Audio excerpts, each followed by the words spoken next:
നിങ്ങൾക്ക് ഒരുപക്ഷെ അറിയുന്നുണ്ടാവും,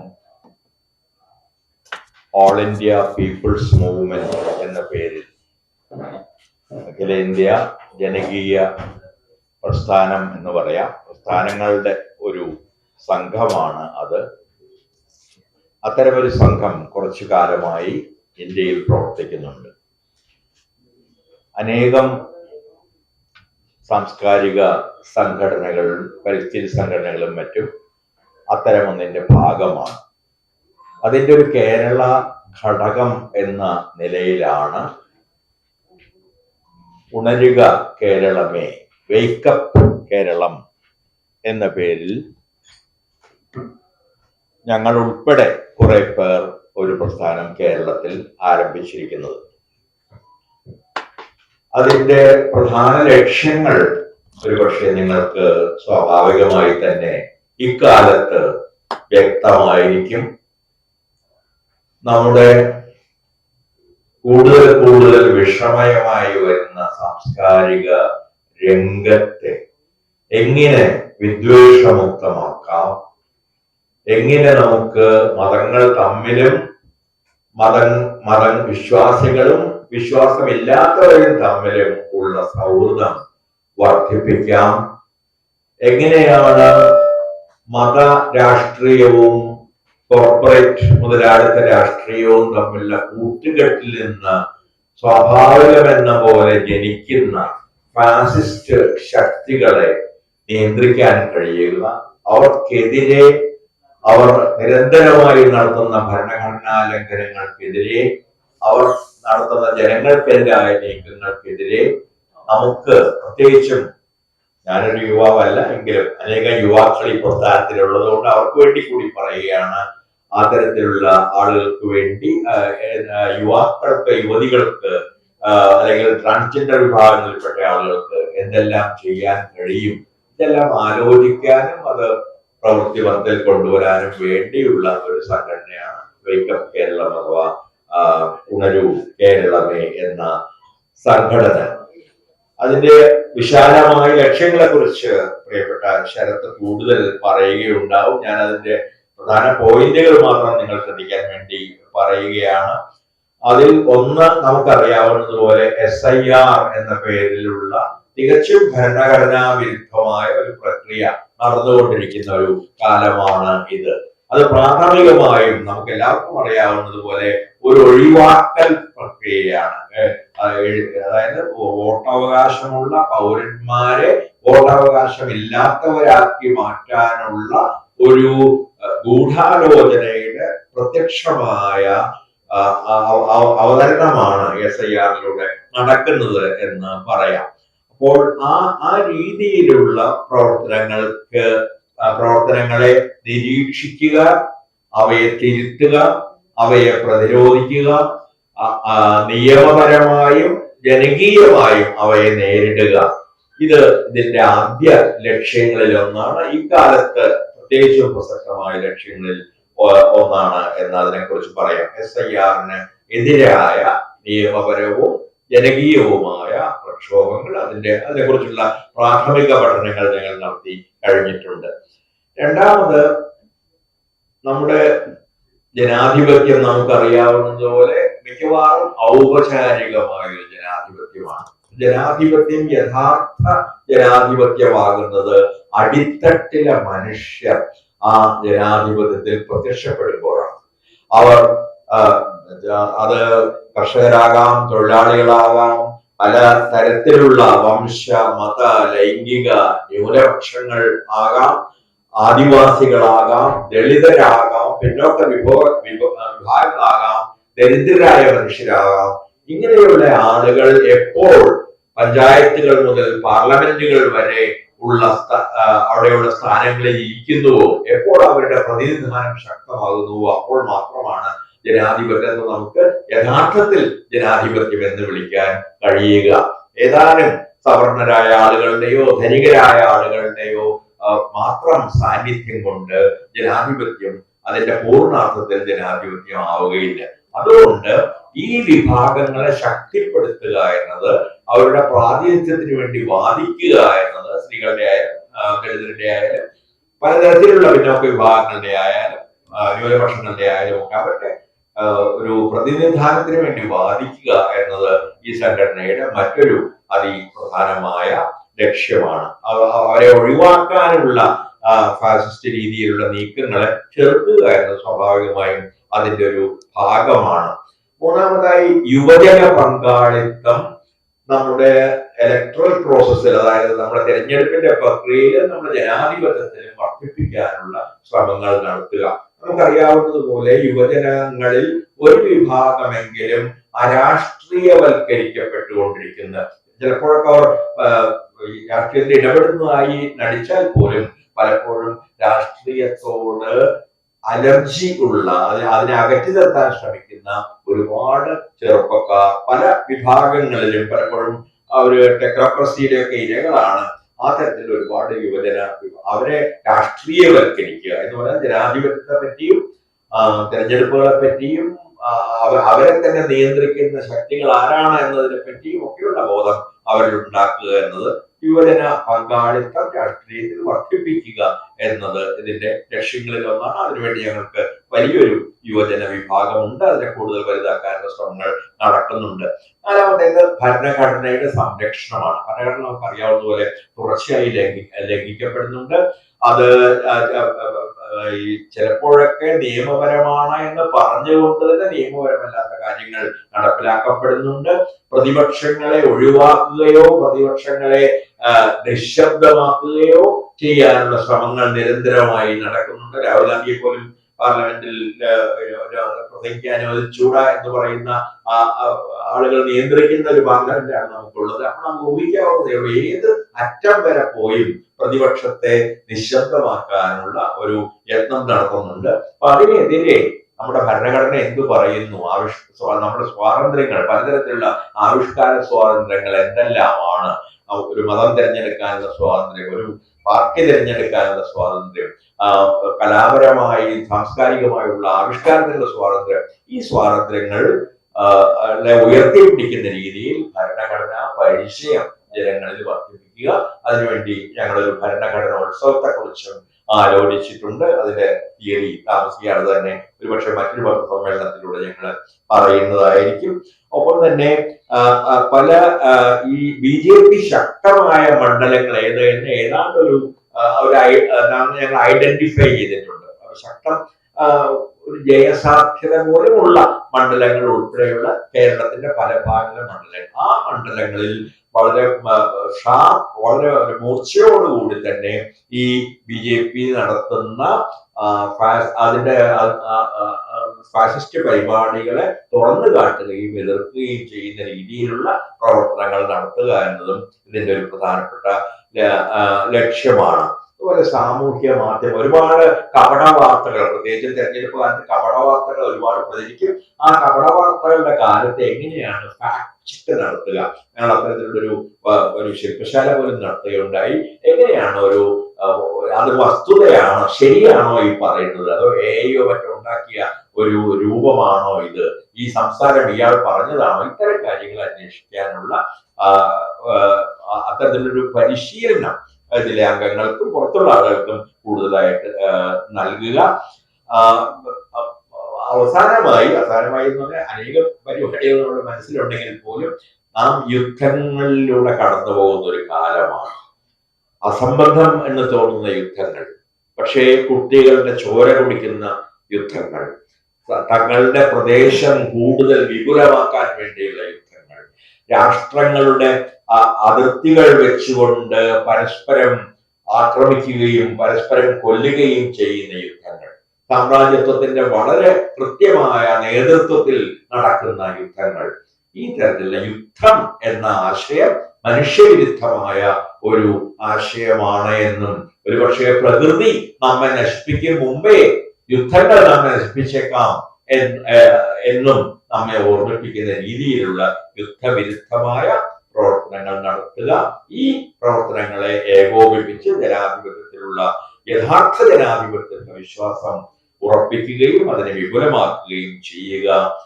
ഔപചാരിക ജനാധിപത്യത്തിന് അപ്പുറമുള്ള ഒരു ജനാധിപത്യ സ്വപ്നം കാണാനുള്ള കഴിവ് നമ്മുടെ ജനങ്ങൾക്ക്, അടിത്തട്ടിലെ ജനങ്ങൾക്ക് പ്രത്യേകിച്ച് നൽകുക, ഇതെല്ലാമാണ് ഈ മൂവ്മെന്റ്, ഈ പ്രസ്ഥാനത്തിന്റെ പ്രധാനമായ ലക്ഷ്യം. ഇതിൽ ചില വശങ്ങളെ കുറിച്ച് കൂടുതലായി ഇവരെല്ലാവരും സംസാരിക്കും. ഞാനൊന്ന് പോയിന്റുകളൊന്ന് പറഞ്ഞു വെച്ചു എന്നേ ഉള്ളൂ.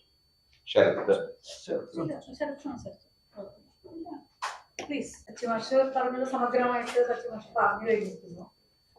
വാസ്തവത്തിൽ ഈ വേക്കപ്പ് കേരളം എന്നുള്ള ഈ മൂവ്മെന്റ് തുടങ്ങാൻ കാരണം ഓൾ ഇന്ത്യ പീപ്പിൾസ് മൂവ്മെന്റ് എന്ന കുറെ കാലമായിട്ട് ഇന്ത്യയിൽ പലയിടങ്ങളിലായിട്ട് പല സാമൂഹ്യ പ്രവർത്തകരും ആക്ടിവിസ്റ്റുകളും ഒക്കെ ചെയ്തുകൊണ്ടിരിക്കുന്നതിന്റെ ഒരു തുടർച്ച കഴിഞ്ഞ ഫെബ്രുവരിയിൽ ബാംഗ്ലൂർ വെച്ച് ഒരു മീറ്റിംഗ് ഉണ്ടായിരുന്നു. അതിനു മുമ്പ് ബെൽഗാമിൽ വെച്ചിട്ടുണ്ടായിരുന്നു. അപ്പൊ കേരളത്തിന്റെ പല സ്ഥലങ്ങളിൽ നിന്നും ഇത്തരം ആളുകൾ അവിടെ പോവുകയും അറ്റൻഡ് ചെയ്യുകയും ചെയ്തിരുന്നു.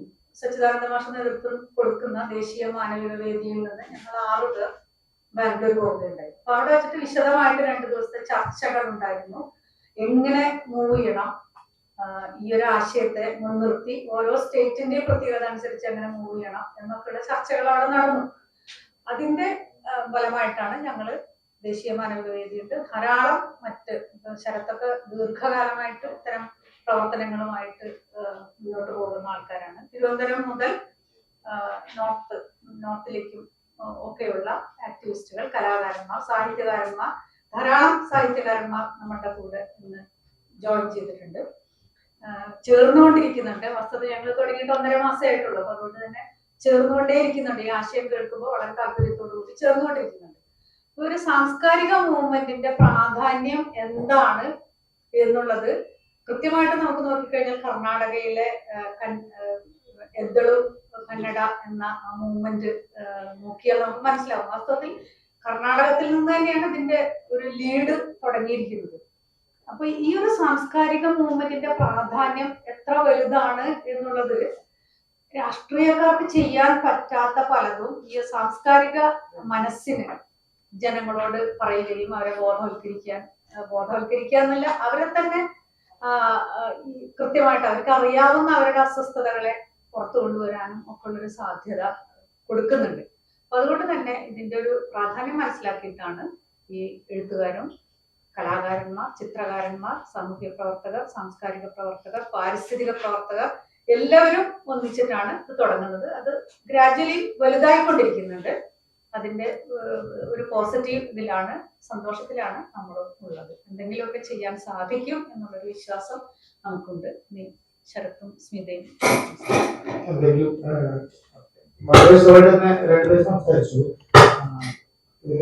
ഒരു കാര്യം കൂടി കൂട്ടിച്ചേർക്കണമെന്ന് വെച്ചിട്ടുണ്ടെങ്കിൽ നമുക്കറിയാം, ഇന്ത്യയിൽ പല രീതിയിലും ഭരണപരമായിട്ടും അല്ല സാംസ്കാരികപരമായിട്ടും വലിയ തരത്തിലുള്ള വലതുപക്ഷ കടന്നുകയറ്റം വന്നുകൊണ്ടിരിക്കുകയാണ്. നമുക്കറിയാം, ട്രാൻസ്ജെൻഡർ ബില്ലിനെ കുറിച്ച് അറിയാൻ വേണ്ടി തൊട്ട് മുന്നേ നടന്ന ന്യൂക്ലിയർ ശാന്തി ബില്ല് പോലെയുള്ള ബില്ലുകൾ പാസ്സായതിനെ കുറിച്ച് അറിയാം. ട്രാൻസ്ജെൻഡർ ബില്ല് ഇന്നും നാളെയായിട്ട് പാർലമെന്റിൽ വരികയാണ്. എല്ലാ തരത്തിലും നിയമങ്ങൾ അവർക്ക് അനുസരിച്ച് മാറ്റിക്കൊണ്ടിരിക്കുന്ന സമയത്ത് നമ്മൾ കടന്നുപോയിക്കൊണ്ടിരിക്കും. സ്വാഭാവികമായിട്ടും ഈ ഒരു അവയർനെസ് ഇല്ലെങ്കിൽ ഒരു ഇടപെടൽ, സാമൂഹികമായിട്ട് സാംസ്കാരികമായിട്ട് ഇടപെടൽ ഇല്ലെങ്കിൽ വലിയ തരത്തിലുള്ള പ്രശ്നങ്ങൾ ഉണ്ടാവും. നിങ്ങൾ ഇതിന്റെ ഭാഗമാണ്, മാധ്യമങ്ങൾ ഇതിന്റെ ഭാഗമാണ്. നിങ്ങളും ഈ പറഞ്ഞ പ്രോസസ്സിന്റെ ഭാഗമായിട്ട് ഒരുപാട് ലേഖനങ്ങൾ എഴുതുകയും നിരന്തരം കാര്യങ്ങൾ റിപ്പോർട്ട് ചെയ്യുന്നുണ്ട്. അപ്പോൾ നമ്മളിപ്പോ ഈ ഒരു കേരളവുമായിട്ട് ബന്ധപ്പെട്ടിട്ട് ഉത്സവം പോലുള്ള പരിപാടികൾ സംഘടിപ്പിക്കുമ്പോൾ മാധ്യമപ്രവർത്തകർ വലിയ പിന്തുണ നമുക്ക് ആവശ്യമുണ്ട്. നിങ്ങളിത് പത്രങ്ങളോടെയും മറ്റ് ദൃശ്യമാധ്യമങ്ങളോടെയും ആളുകളോട് പറഞ്ഞാൽ മാത്രമാണ് നമ്മൾ പറയുന്ന കാര്യങ്ങൾ, ഈ പറഞ്ഞ സാമൂഹിക സാംസ്കാരിക പരിസ്ഥിതി പ്രവർത്തകർ പറയുന്ന കാര്യങ്ങൾ ആളുകളിലേക്ക് എത്തുള്ളൂ. നിങ്ങളുടെ എല്ലാവരുടെയും പിന്തുണ ഞാൻ ഈ സമയത്ത് ആവശ്യപ്പെടുകയാണ്. സ്മിത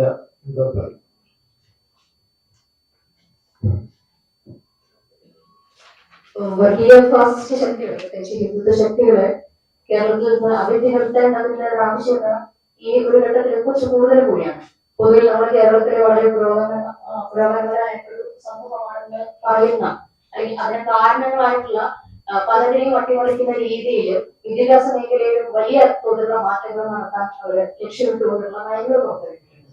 പ്രത്യേകിച്ച് ഇപ്പൊ കേരളത്തിലും കേന്ദ്രം നടത്തിയ ഒരു സാമ്പത്തിക സമ്മർദ്ദത്തിന്റെ ഫലമായിട്ട് PMC പോലെയുള്ള പദ്ധതിയിൽ ഒപ്പിടേണ്ടി വന്നിട്ടുണ്ട്. അപ്പൊ ആ രീതിയിലെ വിദ്യാഭ്യാസത്തെയും കാലുകൾക്കെത്തിനുള്ള ശ്രമങ്ങൾ നടക്കുന്നുണ്ട്. കേരളം ഇത്രനാളും അഭിമാനിച്ചിരുന്നു, വിദ്യാഭ്യാസ മേഖലയുടെ പുരോഗതിയിൽ അഭിമാനിച്ചിരുന്ന ഒരു സംസ്ഥാനം കൂടിയാണ് കേരളം. അപ്പൊ അതിനെ കൂടി അട്ടിമറിക്കുന്ന രീതിയിലേക്കാണ് കാര്യങ്ങൾ പോയിക്കൊണ്ടിരിക്കുന്നത്. വിദ്യാഭ്യാസത്തിന്റെ ഫെഡറൽ വ്യവസ്ഥയെ മുഴുവൻ തകർക്കുന്ന രീതിയിലുള്ള നയങ്ങളാണ് വിദ്യാഭ്യാസ മേഖലയിൽ ആവിഷ്കരിച്ച് നടത്താറുണ്ട്. അപ്പൊ അതിനിടയിൽ കൂടിയുള്ള ഒരു പോരാട്ടം എന്നുള്ള രീതിയിലാണ്, അതിനെതിരെയും കൂടിയുള്ള ഒരു പ്രതിരോധം എന്നുള്ള രീതിയിലാണ് നമ്മൾ പ്രവർത്തനങ്ങൾ കൊണ്ടുപോകാൻ ഉദ്ദേശിക്കുന്നത്. അതോടൊപ്പം തന്നെ ന്യൂനപക്ഷ ദളിത് വിദ്യാർത്ഥികൾക്ക്, ആദിവാസി വിദ്യാർത്ഥികൾക്ക് സ്കോളർഷിപ്പ് നിഷേധിക്കുന്ന രീതിയിലൊക്കെ കാര്യങ്ങൾ നടക്കുന്നുണ്ട്. അപ്പോൾ ഇതിനെല്ലാം ഉള്ള ഒരു അവയർനെസ് സമൂഹത്തിന് നൽകുക, അത്തരത്തിലുള്ള പ്രവർത്തനങ്ങൾ ഏറ്റെടുത്ത് മുന്നോട്ട് കൊണ്ടുപോകുക എന്നുള്ളത് ഈ ഒരു പ്രസ്ഥാനത്തിന്റെ ഭാഗമായിട്ട് വരുന്നുണ്ട്. അതിനെ തീർച്ചയായിട്ടും എല്ലാവരുടെയും പ്രതീക്ഷയോടെയാണ് നമ്മൾ ഈ പരിപാടികൾ ഓർഗനൈസ് ചെയ്യുന്നത്. കേരളത്തില് ഹിന്ദുത്വ ശക്തികൾ ശക്തിയാർജിച്ചുകൊണ്ടിരിക്കുകയാണല്ലോ. പക്ഷേ കേരളത്തില് ഹിന്ദുത്വ ശക്തിയാർജിച്ചുകൊണ്ടിരിക്കുകയാണ്. അതിന് കാരണം എന്ന് പറഞ്ഞത് ഈ ഇടതുപക്ഷത്തിന്റെ ഒരു മൃദു ഹിന്ദുത്വ സമീപനവും UDFന്റെ ന്യൂനപക്ഷ മതപീഡനവും അല്ലേ അതിന് കാരണം?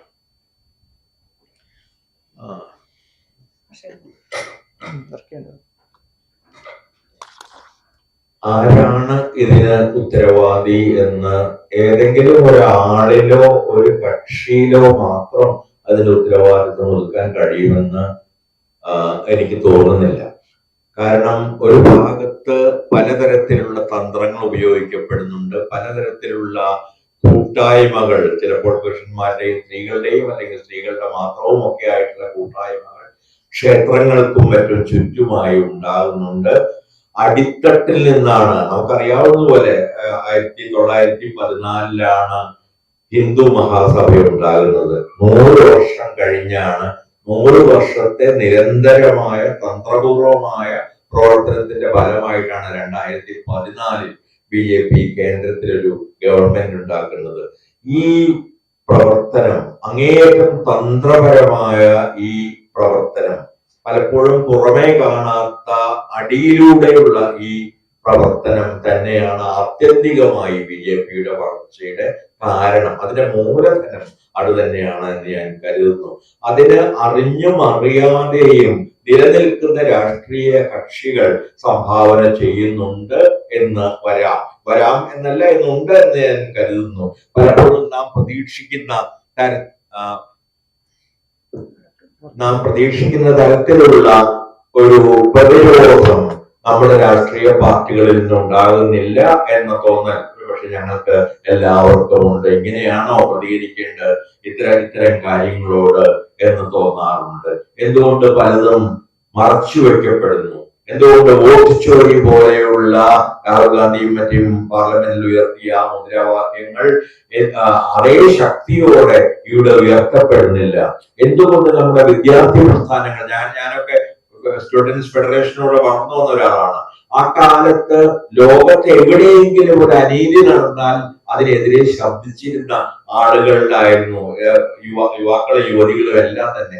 എന്തുകൊണ്ട് ലോകത്ത്, ഇപ്പൊ നമ്മൾ ഇന്നലെ ക്യൂബയിലെ കാര്യങ്ങൾ നമ്മൾ കേട്ടു, ഓരോ എവിടെ ലോകത്ത് അനീതിയുണ്ടോ അതിനെതിരെ ഉയർന്നിരുന്ന ഒരു പറ്റം യുവമുഷ്ടികളുടെ നാടുകൂടിയായിരുന്നു കേരളം. എന്നാൽ നിർഭാഗ്യവശാൽ അനേകം അനീതികൾ നമ്മുടെ ചുറ്റും, നമ്മുടെ അയൽവക്കത്ത്, നമ്മുടെ അയൽ സംസ്ഥാനത്തിൽ, നമ്മുടെ അയൽ നാട്ടിൽ നടക്കുമ്പോൾ പോലും നമുക്ക് മുഷ്ടി ഉയർത്തൽ പോകട്ടെ, ഒന്ന് ഉറക്കെ സംസാരിക്കാൻ പോലും ഒന്നുകിൽ ഭയമാണ്, അല്ലെങ്കിൽ നാം എന്തിന് അതിന് പോകുന്നു, സ്വന്തം ജീവിതം എന്തിന് അരക്ഷിതമാക്കുന്നു എന്ന ഉത്കണ്ഠയാണ്. അപ്പൊ അതുകൊണ്ട് ആ മൗനം വെടിയാൻ യുവജനങ്ങളെ പ്രേരിപ്പിക്കലാണ് ഇന്ന് എല്ലാ പാർട്ടികളും ചെയ്യേണ്ടത്. അതിനുള്ള ഒരു പ്രധാന സ്റ്റിമുലന്റ്, അതിനെ പ്രചോദിപ്പിക്കുന്ന ഒരു സംഘം എന്ന നിലയിൽ കൂടിയാണ് ഈ സംഘടന പ്രവർത്തിക്കാൻ പോകുന്നത്. വളരെ വിശദമായി ഓരോ പാർട്ടിയും എവിടെ നിൽക്കുന്നു എന്താണ് ഉള്ള അപഗ്രഥനം ഞങ്ങളുടെ അജണ്ടയിലില്ല. ഞങ്ങൾ പ്രധാനമായും ഉദ്ദേശിക്കുന്നത് ഈ ഫാസിസത്തെ എങ്ങനെ എതിർക്കാൻ കഴിയും, ദുർബലമാക്കാൻ കഴിയും. അത് തീർച്ചയായിട്ടും സ്വാഭാവികമായിട്ടും സൂക്ഷ്മമായിട്ട് നമ്മൾ പരിശോധിക്കുന്നുണ്ടാവും പാർട്ടികളുടെ നിലപാടുകൾ, അതെല്ലാം തന്നെ. ആത്യന്തികമായി എങ്ങനെയാണ് ഇന്ത്യയെ ഹിറ്റ്ലറുടെ നാസി ജർമ്മനിയെ പോലെ, അല്ലെങ്കിൽ മുസോലിനിയുടെ ഫാസിസ്റ്റ് ഇറ്റലിയെ പോലെ, അല്ലെങ്കിൽ ഫ്രാങ്കോവിന്റെ ഒരു ഫാസിസ്റ്റ് എന്ന് തന്നെ വിളിക്കാവുന്ന ഫലാഞ്ചിസ്റ്റ് സ്പെയിനിനെ പോലെ ആകാതിരിക്കാൻ എങ്ങനെയാണ് ഇന്ത്യയെ സഹായിക്കാൻ കഴിയുക എന്നൊരു ചോദ്യമാണ് ശരിക്ക് ഇന്ത്യക്കാർ എന്ന നിലയ്ക്ക് നാം അഭിമുഖീകരിക്കുന്ന പ്രധാനപ്പെട്ട ചോദ്യം. നാം ഇവിടെയും ഗ്യാസ് ചേമ്പറുകളിൽ മനുഷ്യർ കൊല്ലപ്പെടേണ്ടതുണ്ടോ? ഗ്യാസ് ചേമ്പറുകളിൽ അല്ലാതെ തന്നെ നമുക്കറിയാം അനേകം വംശഹത്യകൾ. 2002 അവിടെ പോയ ഒരാളാണ് ഞാൻ. ആ വംശഹത്യ നടന്ന ഉടനെ ഞാനും മഹാശ്വര ദേവിയും ചേർന്ന് അവിടെ പോവുകയും അത് കാണുകയും അവരുടെ അതിഭീകരങ്ങളായ കഥകൾ കുടുംബങ്ങളിൽ നിന്ന് കേൾക്കുകയും ചെയ്ത ആളാണ്. അവയവങ്ങൾ വെട്ടിമാറ്റപ്പെട്ടവർ, തങ്ങളുടെ ഉദരത്തിൽ നിന്ന് ഭ്രൂണങ്ങൾ അല്ലെങ്കിൽ ചെറിയ വളർന്നു വരുന്ന കുട്ടികളെ വയറു കീറി എടുത്ത് അവരുടെ തന്നെ പുര കത്തിച്ച തീയിലേക്ക് എറിയുന്നവർ. നമുക്ക് മനുഷ്യർക്ക് വിശ്വസിക്കാൻ കഴിയാത്ത കഥകളാണ്. ആ കഥകൾ അല്ല, ആ യഥാർത്ഥ അനുഭവങ്ങളാണ് അക്കാലത്ത് അഹമ്മദാബാദിലെ ക്യാമ്പിലും ബറോഡയിലെ ക്യാമ്പിലും ഞാനും ആശ്രയിയും ഒക്കെ പോയപ്പോൾ കേട്ടത്. അന്ന് ഞാൻ അവിടുത്തെ എഴുത്തുകാരോട് സംസാരിക്കുകയും ചെയ്തു. അന്ന് ഞാൻ കേന്ദ്ര സാഹിത്യ അക്കാദമി സെക്രട്ടറി തന്നെയായിരുന്നു. അപ്പൊ അത് പ്രത്യേകം പറയേണ്ട ഒരു സന്ദർഭം കൂടി ഉള്ളതുകൊണ്ട് അത് പറഞ്ഞതേ ഉള്ളൂ. അപ്പൊ അതുകൊണ്ട് നാം നിരന്തരമായി സംസാരിച്ചുകൊണ്ടിരിക്കുക, സത്യം പറഞ്ഞുകൊണ്ടിരിക്കുക, അനീതിക്കെതിരെ ഉറക്കെ വിളിച്ചു പറഞ്ഞുകൊണ്ടേയിരിക്കുക എന്നുള്ളത് ഒരു പ്രാഥമിക മനുഷ്യധർമ്മമാണ്. നിങ്ങൾ എവിടെയാണ്, നിങ്ങൾ എന്ത് ജോലി ചെയ്യുന്നു, നിങ്ങൾക്ക് പണം നഷ്ടപ്പെടുമോ, പ്രതാപം നഷ്ടപ്പെടുമോ, അല്ലെങ്കിൽ സ്ഥാനം നഷ്ടപ്പെടുമോ എന്നൊന്നും നോക്കിയല്ല മനുഷ്യർ സത്യം പറഞ്ഞിട്ടുള്ളത്. ഗാന്ധി മുതൽ ഇങ്ങോട്ടുള്ള വലിയ മനുഷ്യർ ഇന്ത്യയെ പഠിപ്പിച്ചത് ആ തരത്തിലുള്ള നിർഭയതയാണ്. അങ്ങനെ നിർഭയമായി സത്യം പറയാവുന്ന കുറച്ച് മനുഷ്യരെയെങ്കിലും സൃഷ്ടിക്കാൻ കഴിഞ്ഞാൽ ഒരുപക്ഷെ ഈ തരത്തിലുള്ള ഒരു ചെറിയ പ്രസ്ഥാനം അർത്ഥവത്താകുമെന്ന് തോന്നുന്നു. ഒരു കാര്യം ചോദിക്കാനുള്ളത്, ഈ നേരത്തെ മുൻകാലങ്ങളിലൊന്നും സാംസ്കാരിക രംഗത്ത് നിൽക്കുന്ന ആളുകൾ രാഷ്ട്രീയ പാർട്ടിക്കെതിരെ നേരിട്ട് വന്നൊരു പ്രതിരോധ സംവിധാനം അല്ലെങ്കിൽ അവരെ എതിർത്തുകൊണ്ടുള്ളൊരു നീക്കമൊന്നും നടത്തിയിട്ടില്ല. ഇത്തവണ BJP-ക്കെതിരെ ഒരു ക്യാമ്പയിൻ എന്നുള്ള നിലയിൽ നിങ്ങൾ അങ്ങനെ കൂട്ടായ്മ രൂപീകരിക്കുന്നതിനുള്ള പ്രധാനപ്പെട്ട കാരണങ്ങൾ എന്തുകൊണ്ടാണ് നേരിട്ട് അവരെ ഫൈറ്റ് ചെയ്യാനുള്ള തീരുമാനം തെരഞ്ഞെടുപ്പ് വേണ്ടത്? നേരിട്ട് ഞങ്ങൾ തെരഞ്ഞെടുപ്പിലൊന്നും നിൽക്കുന്നില്ല. എല്ലാവരും ആർക്കത്തിൽ നേരിട്ടല്ല. കാരണം തീർച്ചയായിട്ടും അത് വ്യക്തമാണ്. കാരണം നമ്മുടെ ജനാധിപത്യത്തെ തകർക്കാനുള്ള വളരെ ബോധപൂർവമായ ആസൂത്രിതമായ നീക്കങ്ങൾ നടക്കുന്നു. അത് മുമ്പ് ഭരിച്ച ഒരു പാർട്ടിയും ഈ രീതിയിൽ അടിയന്തരാവസ്ഥ കാലത്ത് മറന്നുകൊണ്ടല്ല ഞാൻ സംസാരിക്കുന്നത്. അത് പക്ഷെ താൽക്കാലികമായിരുന്നു എന്ന് എല്ലാവർക്കും അറിയാം. പക്ഷേ അനുസ്യൂതമായ അല്ലെങ്കിൽ നിരന്തരമായ ഒരു അടിയന്തരാവസ്ഥ എന്നുള്ള രീതിയിൽ അതിന്റെ ഭീതിയിലാണ് ഇന്ന് ഇന്ത്യയിലെ ജനങ്ങൾ ജീവിക്കുന്നത്. സംസാരിക്കാൻ ഭയം. ഇന്ന് നമുക്ക് കിട്ടിയ ഒരു വാർത്ത, ഈ സാമൂഹ്യ മാധ്യമങ്ങളിൽ ഏതെങ്കിലും തരത്തിലുള്ള ഇത്തരം ജനാധിപത്യ പ്രവർത്തനങ്ങളെ കുറിച്ചുള്ള വിമർശനങ്ങൾ വന്നാൽ അയാളെ അല്ലെങ്കിൽ അവളെ അല്ലെങ്കിൽ ഒരു ട്രാൻസ്ജെൻഡർ വ്യക്തിയെ അറസ്റ്റ് ചെയ്യാനോ അല്ലെങ്കിൽ അവർക്കെതിരെ കേസെടുക്കാനോ ഒക്കെയുള്ള നിയമങ്ങൾ വരുന്നു എന്നാണ്. ഇങ്ങനെയൊക്കെ തന്നെയാണ് ഫാസിസം എല്ലായിടത്തും വന്നിട്ടുള്ളത്. യഹൂദരുടെ കടകളിൽ നിന്ന് സാധനങ്ങൾ വാങ്ങാതെയാണ് ജർമ്മനിയിൽ ഫാസിസം തുടങ്ങിയത്. വളരെ നിസ്സാരം, ആരും ശ്രദ്ധിച്ചില്ല. യഹൂദരുടെ കടകളൊക്കെ അടക്കേണ്ടി വന്നു. അതിനുശേഷം ക്രമേണ യഹൂദരുടെ കൂട്ടക്കൊലകൾ നടന്നു. ആ കൂട്ടക്കൊലയ്ക്ക് വിധേയരായിരുന്ന കഥകൾ മുഴുവൻ മറന്ന് ഇന്ന് അതേ ആളുകൾ ആ മതത്തെ കുറ്റം പറയുകയല്ല, മതത്തിൽപ്പെട്ട ആളുകൾ അനേകം പേര് ഇസ്രായേലിൽ പോലും അതിനെ പ്രതിഷേധിക്കുന്നവരുണ്ട്. പക്ഷെ അത്തരത്തിലുള്ള ആളുകൾ ഈ ഭൂതകാലം മറന്ന് വീണ്ടും മറ്റൊരു നാട്ടിലെ മനുഷ്യരെ, സ്ത്രീകളെ, കുട്ടികളെ മുഴുവൻ തന്നെ ആക്രമിക്കുകയും ഡ്രോണുകളും ബോംബുകളും കൊണ്ട് അവരുടെ വിദ്യാലയങ്ങളും ആശുപത്രികളും പോലും തകർക്കുകയും ചെയ്യുന്നു. ഇങ്ങനെയാണ് ഫാസിസം വളരുന്നത്. വളരെ നിഷ്കളങ്കം എന്ന് തോന്നുന്ന ചെറിയ ചെറിയ പ്രവൃത്തികളിലൂടെ അതിഭീകരമായ രാജ്യത്തെ മുഴുവൻ ഗ്രസിക്കുന്ന, അതിന്റെ ജനാധിപത്യ പാരമ്പര്യം മുഴുവൻ കളഞ്ഞു കുടിക്കുന്ന സ്വാതന്ത്ര്യ സമരത്തിലൂടെ നാം ഇന്ത്യയിലെ ഹിന്ദുത്വവാദികളല്ലാത്ത മനുഷ്യരെല്ലാവരും ചേർന്ന് നേടിയ ആ സ്വാതന്ത്ര്യത്തെ പോലും ഇല്ലാതാക്കാനുള്ള ശ്രമങ്ങൾ തുടർന്നുകൊണ്ടിരിക്കുന്ന ഒരു കാലത്ത് അപകടം വാതിലിൽ വന്ന് മുട്ടുന്ന ഒരു സമയത്ത് ഞങ്ങളൊന്ന് ഉണർന്നുപോയി എന്ന് മാത്രമേ ഉള്ളൂ. നാം എല്ലാം അങ്ങനെ ഉണരണം എന്നാണ് എനിക്ക് പറയാനുള്ളത്. കാരണം ഇങ്ങനെ വാതിലിൽ വന്ന് മരണം മുട്ടി വിളിക്കുന്ന ഒരു കാലം, വാതിലിൽ വന്ന് ഫാസിസം മുട്ടി വിളിക്കുന്ന ഒരു കാലം ഉണ്ടായിരുന്നില്ല. അടിയന്തരാവസ്ഥ കാലത്ത് പോലും നമുക്കറിയാമായിരുന്നു അതിൽ പ്രത്യേക കാലഘട്ടത്തിൽ. അത് ഞാൻ ഒട്ടും ന്യായീകരിക്കുകയില്ല, അത് കഠിനമായ തെറ്റായിരുന്നു. പക്ഷെ ആ കാലത്ത് പോലും നമുക്കറിയാമായിരുന്നു അത് ഒരു ഭരണഘടനയിൽ തന്നെയുള്ള ഒരു അനുച്ഛേദത്തിന്റെ ദുരുപയോഗം ആയിരുന്നു എന്ന്. എന്നാൽ നിരന്തരമായ ഒരു അടിയന്തരാവസ്ഥ എന്നാണ് കുറച്ചു കാലം BJP-യുമായി അടുത്ത് നിന്ന് അരുൺ ഷൂറി ഇന്നത്തെ ഇന്ത്യയുടെ അവസ്ഥയെ കുറിച്ച് പറഞ്ഞത്. പലപ്പോഴും നിശബ്ദമായി നടപ്പാക്കപ്പെടുന്ന, ഭീതിയിലൂടെ നടപ്പാക്കപ്പെടുന്ന ഒരു അടിയന്തരാവസ്ഥയുടെ കാലത്തുകൂടി കടന്നു പോവുകയാണ്. ദീർഘമായ എന്ന് അവസാനിക്കും എന്ന് പിടിയില്ലാത്ത, നാം പൊരുതിയില്ലെങ്കിൽ ഒരുപക്ഷെ ഒരിക്കലും അവസാനിക്കാൻ പോകുന്നില്ലാത്ത ഒരു ഭീഷണമായ അവസ്ഥയിലൂടെ നമ്മുടെ രാജ്യം മുഴുവൻ കടന്നു പോകുന്നു എന്ന ബോധം മാത്രമാണ് ഇതിന്, ഈ പ്രവർത്തനത്തിന് പിറകിലുള്ളത്. ജനാധിപത്യത്തിന്റെ പ്രാഥമിക രൂപം പോലും നശിപ്പിക്കപ്പെടുമോ എന്ന ഭയത്തിന്റെ ഒരു കാലത്താണ് നാം ജീവിക്കുന്നത്. അതുകൊണ്ട് ഉണർന്നേ തീരൂ, ഉണർത്തിയേ BJP ശക്തമായ മണ്ഡലങ്ങളിലാണോ പ്രചാരണം നടത്തുന്നത്? അത് ഏത് നിലയിലായിരിക്കും? സെക്യുലർ പാർട്ടികളുമായി ചേർന്ന് നിന്നുകൊണ്ടുള്ള പ്രചാരണമാണോ, അതല്ലെങ്കിൽ സ്വന്തം ഈ സംഘടന അത് ശരത്തൊന്നും ഈ സംഘടനയ്ക്ക് ഒരു പാർട്ടിയില്ല. വ്യക്തികൾക്ക്, ഞങ്ങൾക്ക് എല്ലാവർക്കും പാർട്ടി ഉണ്ടാകും. ഇതൊരു രാഷ്ട്രീയ പാർട്ടിയുടെ അസോസിയേറ്റ് ഒരു ഓർഗനൈസേഷനാണ്. കേരളത്തില് ഇന്ത്യയിലെമ്പാടുമുള്ള പല സംസ്ഥാനങ്ങളിലെ സാമൂഹിക പ്രവർത്തകരും, സാമൂഹിക സംഘടനകളും, പരിസ്ഥിതി സംഘടനകളും, മനുഷ്യാവകാശ സംഘടനകളും എല്ലാവരും ചേർന്നുകൊണ്ടുള്ള ഒരു പ്രോസസ്സാണ്. അതിന്റെ കേരളത്തിലൊരു ചാപ്റ്ററാണ് വേക്കപ്പ് കേരളം എന്ന നിലയിൽ നമ്മൾ ഉണ്ടാക്കിയിട്ടുള്ളത്. അപ്പം പ്രധാനമായിട്ട് നമ്മളിപ്പം മാഷ് പറഞ്ഞൊരു ആലോചിച്ച് നോക്കിയാൽ അറിയാൻ നിങ്ങൾക്ക് എല്ലാവരെയും വിഷയങ്ങൾക്ക് അറിയാവുന്നതാണ്.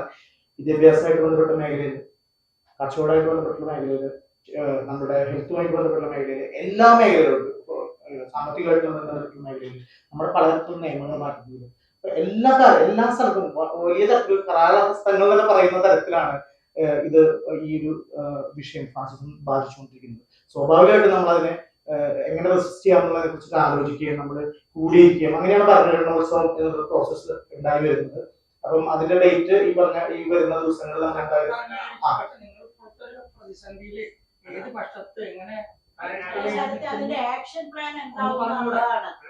നമ്മള് വിചാരിക്കുന്നത് ബിജെപിക്ക് ഏതെങ്കിലും തരത്തിലുള്ള സാധ്യതയുള്ള സ്ഥലങ്ങളിൽ തീർച്ചയായിട്ടും നമ്മൾ അവിടെ ഗ്രൗണ്ടിൽ ഇറങ്ങി വിവിധ പലതരത്തിലുള്ള മെറ്റീരിയലുകളുമായിട്ട് ഇറങ്ങി അവിടെ നമ്മൾ ക്യാമ്പയിൻ നടത്തുന്നതായിരിക്കും. അത് ഉറപ്പായിട്ടും ചെയ്യും. അതല്ലാതെ നമ്മൾ സോഷ്യൽ മീഡിയയിലൂടെയും അതുപോലെ തന്നെ പലതരത്തിലുള്ള സെമിനാറുകൾ, വെബിനാറുകൾ, വർക്ക്ഷോപ്പുകൾ, അത്തരത്തിലുള്ള പ്രോസസ്സുകളിലൂടെ ചെറുപ്പക്കാരെ മൊബിലൈസ് ചെയ്യും. ചെറുപ്പക്കാരിലൂടെ സോഷ്യൽ മീഡിയയിലൂടെ നമ്മൾ ഈ വിഷയം ആളുകളിലേക്ക് എത്തിക്കാനുള്ള ശ്രമങ്ങൾ ചെയ്യുകയും ചെയ്യും. അതാണ് വിചാരിക്കുന്നത്.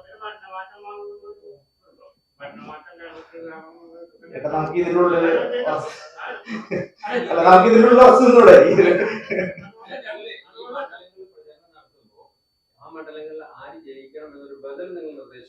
ഇല്ല. നമ്മൾ BJPക്ക് എതിരായിട്ട് ക്യാമ്പയിൻ മാത്രമാണ് വിചാരിക്കുന്നത്. ഒരു രാഷ്ട്രീയ പാർട്ടിക്ക് ആ ലെവലിൽ പിന്തുണയ്ക്കാനോ അല്ലെങ്കിൽ ആ ഒരു ക്യാമ്പയിൻ നടത്താനല്ല നമ്മൾ അവിടെ പോകുന്നത്. കേരളത്തിലേക്ക് ഇടത് വലത് മുന്നണികൾ പറയുന്നത് ഞങ്ങൾ വർഗീയതയെ ശക്തമായി എതിർക്കുന്ന മുന്നണികളാണ്. ഞാൻ കാലാകാലങ്ങളായിട്ട് ഇവരെ എതിർക്കുന്നുണ്ട്. ഈ മുന്നണികളുടെ ആരുടെ വാദമാണ് കൂടുതൽ യാഥാർത്ഥ്യത്തോട് അടുത്ത് നിൽക്കുന്നതെന്ന് നിങ്ങൾ കരുതുന്നത്? വ്യക്തിപരമായിട്ടുള്ള സംഗതിയാണത്. ഓരോരുത്തർക്കും അതിൽ വ്യത്യസ്ത അഭിപ്രായങ്ങളാണ് ഉണ്ടാവുന്നത്. ഞാൻ വിചാരിക്കും കൂട്ടായ്മയിൽ ഒരു ധാരണ ഉണ്ടാവില്ല. ഈ മുന്നണിയിൽ ഒന്നെങ്കിൽ രാഷ്ട്രീയ കക്ഷിയിൽ പരാജയപ്പെട്ടുകൊണ്ടാണ് നിലവിൽ. അപ്പൊ ഇവര് പറയുന്ന ഇതിനോട് ചേർന്ന് നിൽക്കുന്ന ആരുടെ നിലപാടുകളാണ്? സത്യത്തില് വളരെ വ്യത്യസ്തമായിട്ടുള്ള രാഷ്ട്രീയ ഐഡിയോളജികളുള്ള ആളുകളാണ് നമ്മുടെ കൂട്ടത്തിലുള്ളത്.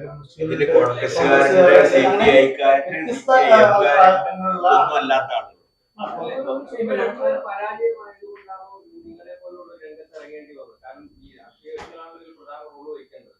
അവർ ആ കർത്തവ്യം നിർവഹിക്കാത്തത് കൊണ്ടാണോ നിങ്ങളെ പോലൊരു പുതിയ സംഘടന അല്ലെങ്കിൽ ഈ രംഗത്തേക്ക് ഇറങ്ങേണ്ടി വന്നത്?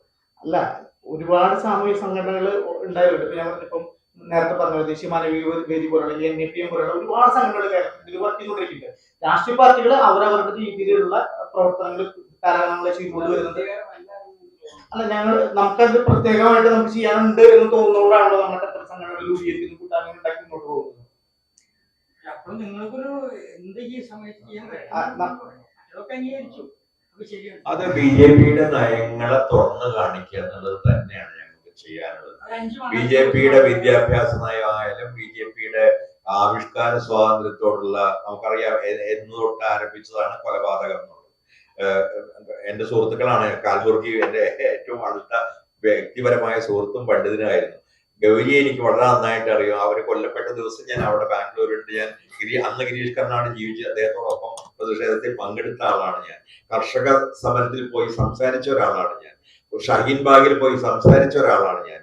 അതുകൊണ്ട് ഞാൻ ഈ വളരെ കാലമായിട്ട് ഇവരുടെ പദ്ധതികൾ, അതിന്റെ നടപ്പാക്കുന്ന രീതികളുമൊക്കെ നിരീക്ഷിക്കുകയും ഇത് ആത്യന്തികമായി നമ്മുടെ ഇപ്പോഴുള്ള ജനാധിപത്യത്തെ പോലും തകർത്ത് കളയും എന്നുമുള്ള ബോധ്യം, അനുഭവ ബോധ്യം ഉള്ള എന്നെ പോലുള്ള അനേകം ആളുകൾ ഇതിലുണ്ട്. അതുകൊണ്ട് ഞങ്ങളുടെ പ്രാഥമികമായ ലക്ഷ്യം, ഒരു ടാർഗറ്റ് ഞങ്ങൾക്കുണ്ടെങ്കിൽ അത് ബി ജെ പി തന്നെയായിരിക്കും. അത് അവർ ഞങ്ങളെ ടാർഗറ്റ് ചെയ്തേക്കാം, അതിനൊക്കെ തയ്യാറാണ്, എന്തിനും തയ്യാറാണ്. അപ്പൊ ഈ ജനാധിപത്യ വിരുദ്ധമായ ഫാസിസത്തിലേക്ക് ഇന്ത്യയെ കൊണ്ടുപോകാൻ ശ്രമിക്കുന്ന ശക്തിക്ക് തുറന്നു കാണിക്കുക, അവരുടെ എല്ലാ തരത്തിലുള്ള തന്ത്രങ്ങളെയും നയങ്ങളെയും തുറന്നു കാണിക്കുക, അവരുടെ പദ്ധതികളെ തുറന്നു കാണിക്കുക, അവരുടെ ഭരണഘടനയുടെ ദുരുപയോഗത്തെ തുറന്നു കാണിക്കുക. ഈ ലക്ഷ്യങ്ങളാണ് പ്രധാനമായിട്ട് ഇതിനുള്ളത്.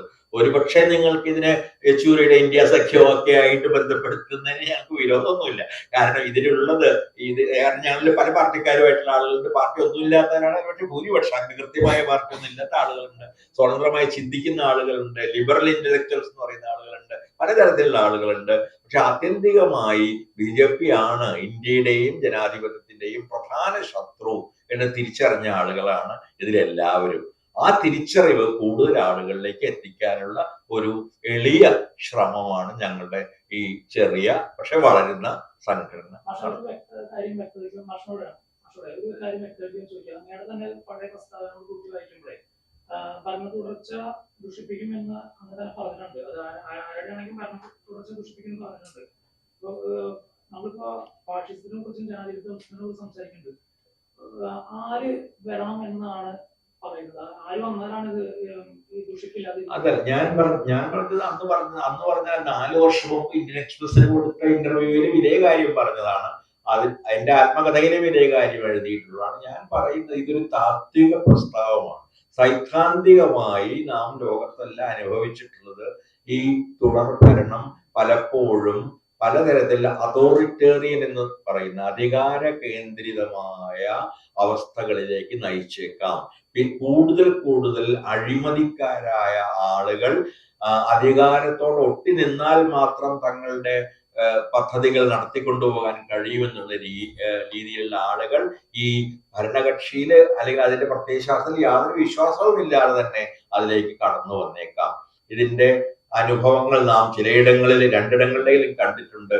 ആ തരത്തിലുള്ള ഒരു അനുഭവം ഉണ്ടായിക്കൂടാ ഇവിടുത്തെ കമ്മ്യൂണിസത്തിന് എന്നുള്ളത് തന്നെയാണ് നമ്മൾ ആഗ്രഹിക്കുന്ന ഏറ്റവും പ്രധാനപ്പെട്ട കാര്യം. ഇതൊരു വ്യക്തിപരമായ പ്രസ്താവമാണ്. നമ്മുടെ വേക്കപ്പ് കേരളയുടെ പ്രസ്താവമല്ല. വേക്കപ്പ് കേരള ഈ പറഞ്ഞ പോലെ അതിന് വളരെ പൊതുവായ ഒരു ലക്ഷ്യമാണുള്ളത്. പൊതുവായിരിക്കും തന്നെ വളരെ ടാർഗറ്റഡ് ആയിട്ടുള്ള ലക്ഷ്യമാണ്, വളരെ കൃത്യമായ ലക്ഷ്യവുമാണ്. ഇതുപോലെ തന്നെ ഈ സ്ത്രീകളുടെ പൊളിറ്റിക്കൽ പ്രോസസ്സിലുള്ള ഒരു പാർട്ടിനെ പറ്റിയിട്ട് അവരുടെ എക്സ്ക്ലൂഷനെ പറ്റിയിട്ടുള്ള ഒരു പ്രസ്ഥാനത്തിൽ പ്രാതിനിധ്യ പ്രസ്ഥാനം എന്നുള്ള പ്രസ്ഥാനമൊക്കെ നടത്തുന്നു. ഇതേപോലെ ഇതൊരു ഫാസിസത്തിന്റെ ഒരു ഭാഗം പോലെ തന്നെ നമ്മൾ കാണേണ്ടി വരുമല്ലോ.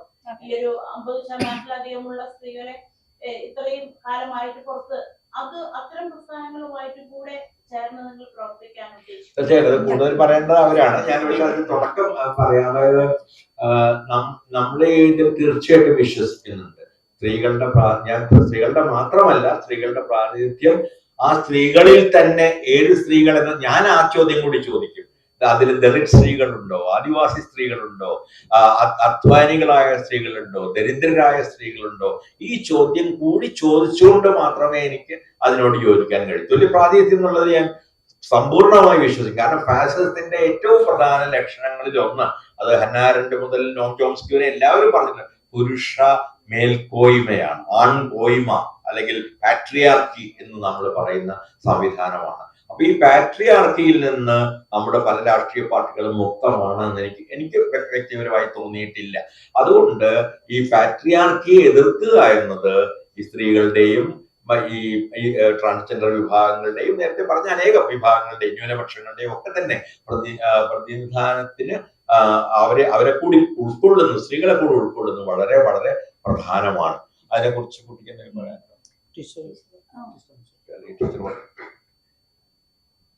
അതിനെപ്പറ്റി മാഷ് പറഞ്ഞതൊക്കെ തന്നെയാണ്. തുല്യ പ്രാതിനിധ്യ പ്രസ്ഥാനവുമായിട്ട് നമ്മൾ യോജിച്ച് പ്രവർത്തിക്കുന്നുണ്ട്. അവരുടെ ആവശ്യങ്ങൾ ന്യായമാണെന്ന് തന്നെ നമ്മൾ വിചാരിക്കുന്നു. മറ്റൊന്ന്, ഇപ്പൊ സംശയങ്ങൾ വന്നതിന്റെ എൻ്റെ ഒരു അഭിപ്രായം ഞാൻ പറയാണ്. നമ്മൾ ഏത് രാഷ്ട്രീയ പാർട്ടിയെ ജയിപ്പിക്കണം എന്നൊന്നും നമ്മൾ പറയാറില്ല. പക്ഷെ നമ്മുടെ ഒരു നോട്ടീസ് ഉണ്ട്, നമ്മൾ പൊതുജനങ്ങളോട് എങ്ങനെ സംസാരിക്കുന്നു എന്നുള്ളതിന് ഞങ്ങളൊരു നോട്ടീസ് പ്രിപ്പയർ ചെയ്തിട്ടുണ്ട്. അത് വായിച്ചാൽ നിങ്ങൾക്ക് കുറച്ചുകൂടി മനസ്സിലാക്കും. ഞങ്ങൾ പറയുന്ന ഒരു കാര്യം, നിങ്ങളുടെ രാഷ്ട്രീയ ചായ്വ് ഈ BJP ജയിപ്പിക്കുന്നതിന് കാരണമായി മാറരുത്. നിങ്ങളുടെ വോട്ടുകൾ ഭിന്നിച്ചു പോയിട്ട് BJPക്ക് അല്ലെങ്കിൽ NDAക്ക് ഒരു ജയസാധ്യത ഉണ്ടാക്കരുത്. അപ്പൊ പ്രാദേശികമായിട്ട് ആളുകൾക്കും ബോധമുണ്ട് ആരെ ജയിപ്പിക്കണം എന്ന്, അവർക്ക് ബോധം ഉണ്ടാവും. ആ രീതിയിൽ അവർ പ്രവർത്തിച്ചോട്ടെ എന്നാണ് നമ്മൾ വിചാരിക്കുന്നത്. കാരണം പല രാഷ്ട്രീയ പാർട്ടിയിലെ ആളുകൾ ഇവിടെയുണ്ട്.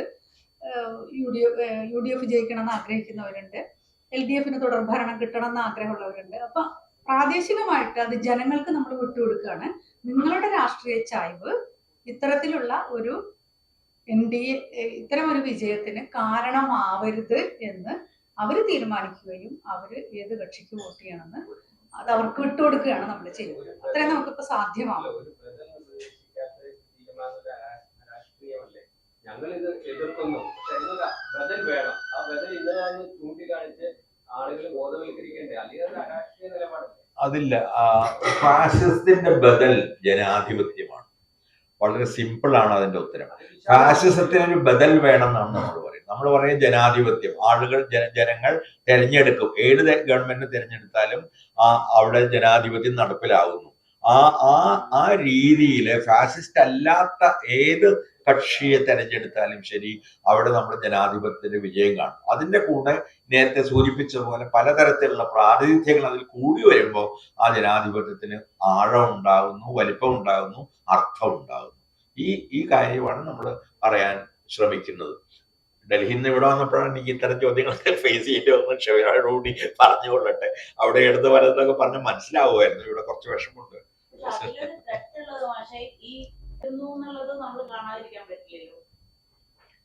അത് ഡിപ്പെൻസ്. അത് ഓരോരുത്തർ കാണുന്ന പോലെ എന്താ പറയാൻ കഴിയും. ഫാസിസം എന്ന് പറയുന്നത് അത് കുട്ടി ആ കാര്യം മനസ്സിലാക്കണം. നമ്മുടെ ഫാസിസം എന്ന് പറയുന്നത് ഒരു അധികാര കേന്ദ്രീകരണമോ അല്ലാതെ ഞാനാണ് എല്ലാം ഒരാള് ഒരു പൊളിറ്റിക്കൽ ലീഡർ പറയുന്നതോ അതും ഫാസിസം ആകുന്നില്ല. ഫാസിസം ആകുന്നത് അതൊരു സിസ്റ്റമാണ്.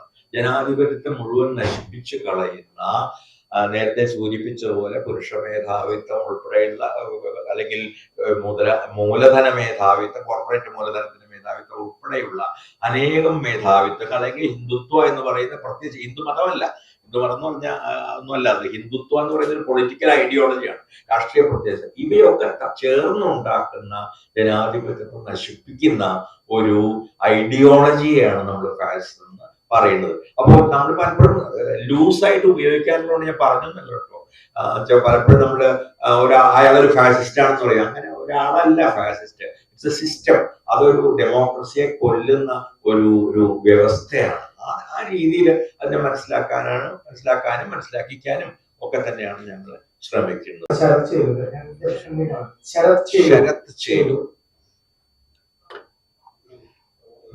ശരത്ത് മുംബൈ ഇന്ത്യൻ പീപ്പിൾസ് മൂവ്മെന്റുമായിട്ട് കണക്ഷൻ ഉള്ള ഒരാളാണ്.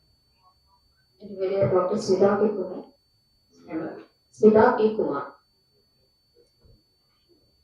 സ്മിത പി കുമാർ.